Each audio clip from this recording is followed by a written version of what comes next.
Today we will explain the ethical issues of the Challenger disaster. 4, 3, 2, 1, and liftoff. Solid rocket boosters kicking in. 25th Space Shuttle mission, and it has cleared the tower. Challenger going into its roll. That's planned.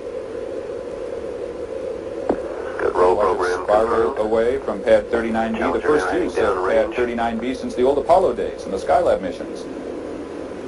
It's chilly in Florida. Icicles formed on the pad overnight. NASA engineers are concerned that they might have broken off during the launch and affected the fragile heat protection tiles that protect the shuttle on its way back in during re-entry. We'll throttle down to 65% shortly.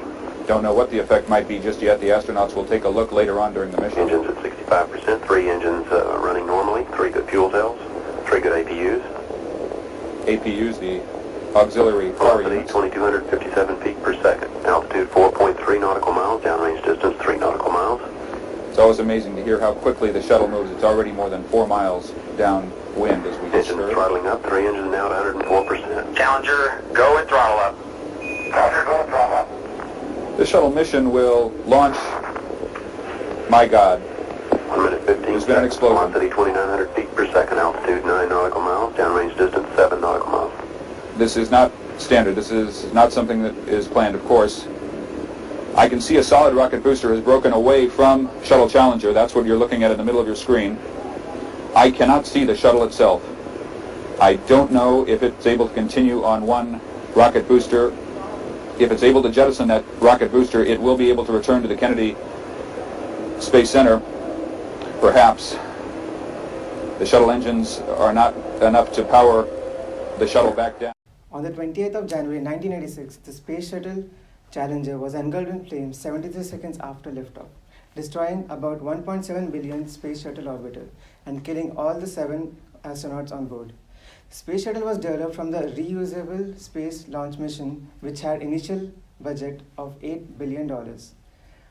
After thorough investigation, the main cause of disaster was due to the O-ring burning through during the launch.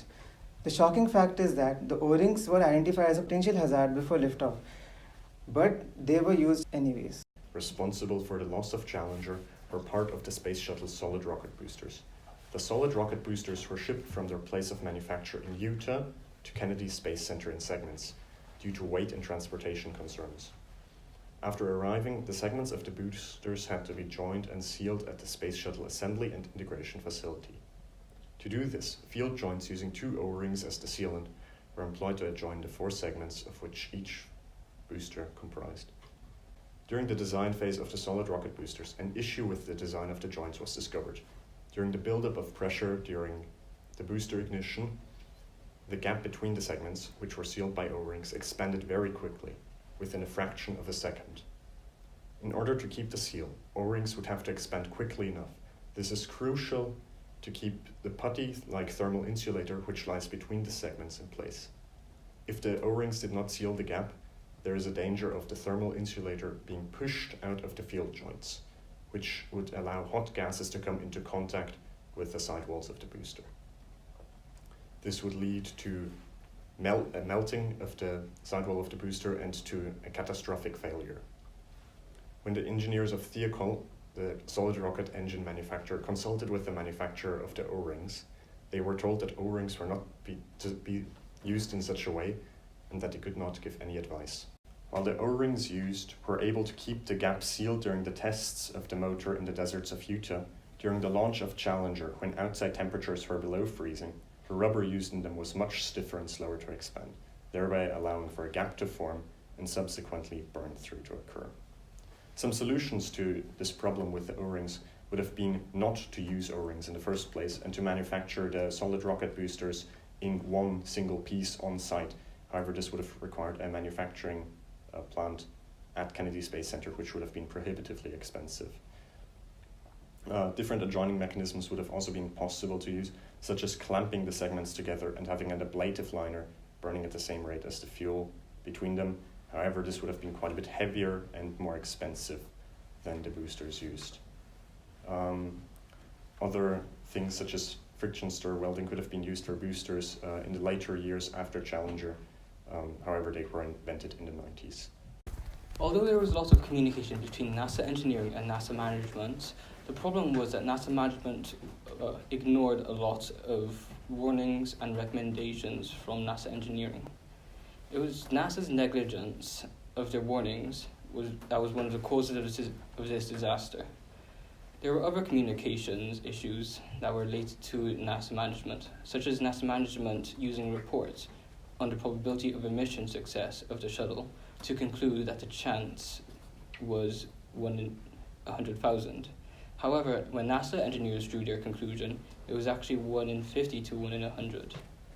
However, when NASA engineers drew their own conclusion, it was actually 1 in 50 to 1 in 300, showing that NASA management would rather use a report of previous missions than listen to their own engineers.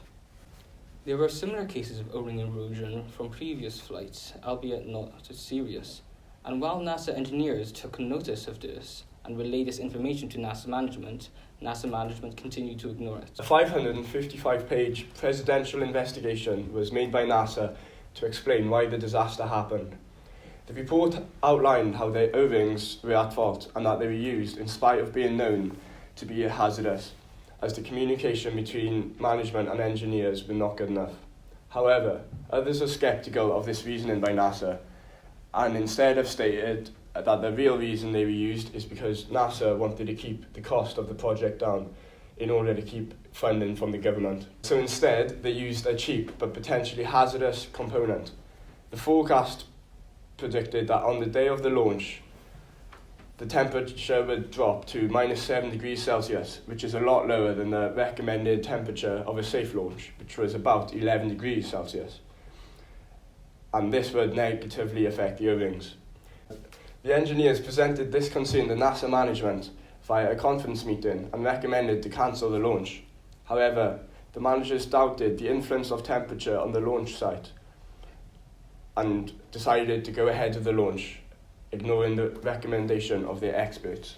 The first principle of Royal Aeronautical Society, accuracy and rigor, to act with care, to keep information up to date, and to assist in development and with others. In relation with NASA's engineering department, they were perfectly following the principles as they kept updating the information when the conditions were changing. It was NASA management that did not follow the principle. NASA management exaggerated their numbers by roughly 3 orders of magnitude and made excuses such as miscommunication to avoid taking the blame. When announcing the Teacher in Space program, NASA not only intended to show off the safety record of the Space Shuttle, but also to rekindle public interest in the shuttle itself and spaceflight, whilst also inspiring students, honouring teachers and increasing interest in STEM subjects. The 11,000 teachers who applied for the programme were told of the shuttle's 1 in 100,000 chance of failure, and undoubtedly many of those who applied will have believed that figure.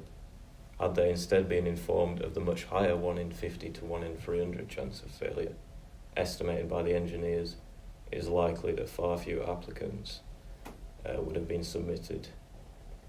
The ethical issue of sending civilians and not astronauts into space, who will have had a much better understanding of the risks involved in going into space, made the Space Agency reconsider their choice to let civilians travel into space, and they eventually cancelled the programme in 1990. Since then, only trained astronauts have flown into space on NASA rockets, as they consider spaceflight too risky to let civilians fly. Being aerospace engineers, we fall under the Royal Aeronautical Society. The professional code of conduct applies to all society members who are members of any professional body. The code states, prevent avoidable danger to health or safety, and also assess and manage relevant risks and communicate these appropriately. It is believed that NASA didn't take the necessary precautions when it came to the launch of the Challenger.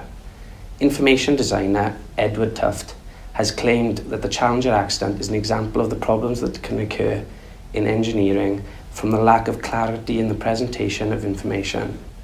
He argues that if modern vehicle engineers had more clearly presented the data that they had on the relationship between the low temperatures and burn through in the solid rocket booster joints, they might have succeeded in persuading NASA managers to cancel the launch. Also, in Feynman, what do you care what other people think?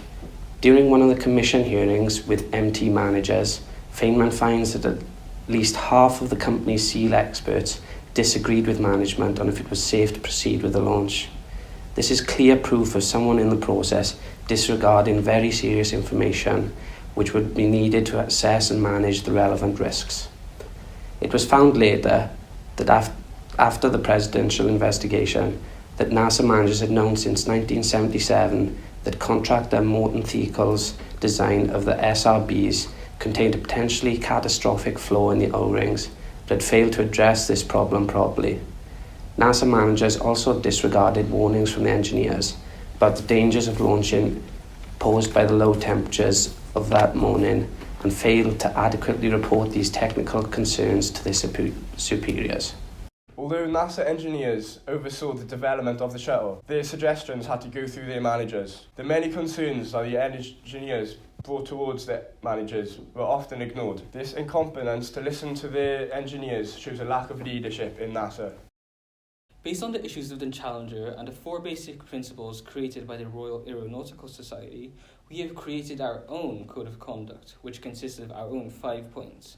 One big difference between the 4 principles of the Royal Aeronautical Society and our code of conduct is that our points are in priority order of what we believe is the most important. 1 being most important and 5 being least important, but still important nonetheless. Righteousness and morality in engineering. Engineers should do their utmost to make sure their work and consequences of it are righteous and morally acceptable. Cutting costs and making knowingly false assumptions to keep the program going and funded go against both what is right and what is considered morally proper, and led to the circumstances in which the Challenger disaster could happen. Had NASA management not insisted on cost cutting and fantastical rates of failure, NASA would have ended up with a better space transportation system and a far lower actual as well as realistic rate of failure. Honesty and integrity. It is always best to speak honestly, even if negative results come from it. Once honesty brings out all the information, it will be the responsibility of everyone involved to do their best to resolve this. If NASA management had been honest with their data, such as their exaggerated chance of failure, and had taken responsibility of this chance, then they would have listened to the warnings and improved their chances for success. Respect for life, law, and the public good. Engineers should always think of the risks of breaking laws and preventing the harm to life. If NASA management had paid more attention to the engineers who had said there was a risk of a fault and not gone ahead with the launch until the risk was insignificant, they could have prevented the loss of 7 lives and the trauma experienced by many children all across America. Leadership and communication. This means there should be people who take full responsibility of teams of engineers. These people should have a full understanding of all aspects of the project that they are overseeing. This can be done by effectively communicating with their team. A lack of leadership and communication was the main downfall of the Challenger mission, as this caused a misunderstanding of the magnitude of the risk being taken by using the O-rings. Accuracy and rigor. This means engineers should have acted with care, should never mislead others, and must act and review accurately and should never include any bias. If this point was considered by NASA, managers would have better understanding that O-rings shouldn't have been used. They would have also never exaggerated the numbers while reviewing the disaster in order to make themselves look better. The main cause of the Challenger disaster was due to the lack of principles to follow, eventually leading to its downfall. If the Challenger had fully followed either the 4 principles presented by the Royal Aeronautical Society or our own code of conduct, disaster would have been prevented. After thorough investigation of the Challenger disaster and the introduction and implementation of new codes of conduct in communication, risk assessment and ethics in general, Space Shuttle Discovery took to the skies in September 1988, 2 years after the Challenger's final flight.